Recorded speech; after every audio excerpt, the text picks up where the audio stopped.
y a eu des décennies où l'on pensait que le mouvement des Black Panthers avait disparu, un nom enterré dans l'histoire. Mais aujourd'hui, aux États-Unis, ce nom refait surface. Dans les rues, sur les réseaux sociaux, dans les discours politiques. Alors, la question est simple. Les Black Panthers sont-ils vraiment de retour? Les Black Panthers sont nés en 1966 aux États-Unis, fondés par Huey Newton et Bobby Seale.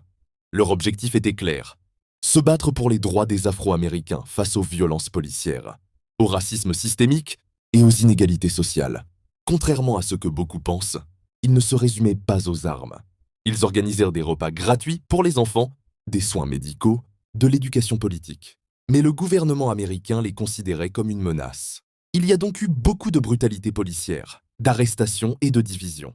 Et le mouvement a fini par s'éteindre progressivement. Dernièrement, les États-Unis traversent de nouvelles tensions. Violences policières, inégalités raciales, des mouvements comme Black Lives Matter. Et dans ce contexte, certains groupes et militants reprennent les symboles des Black Panthers.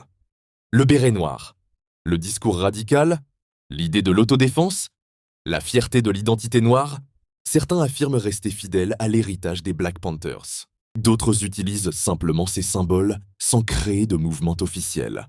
Ce n'est pas un retour comme avant, c'est plutôt un réveil idéologique. Aujourd'hui, certaines organisations utilisent encore ce nom.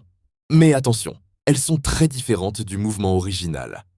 Les nouveaux groupes utilisent surtout les réseaux sociaux, les manifestations pacifiques, l'activisme culturel. Leur combat est plus médiatique que militaire, plus stratégique que frontal. Ils parlent d'économie, d'éducation, d'indépendance mentale. Nous ne sommes plus dans les années 1960. Mais le message reste le même. Se lever, s'organiser et ne pas se taire. Ce retour divise les opinions. Certains le jugent nécessaire. D'autres le voient comme une provocation. Le gouvernement américain considère toujours le mouvement des Black Panthers comme une menace. Parce que lorsqu'un peuple s'organise, le pouvoir s'inquiète. Mais une chose est certaine, le silence n'est pas une option.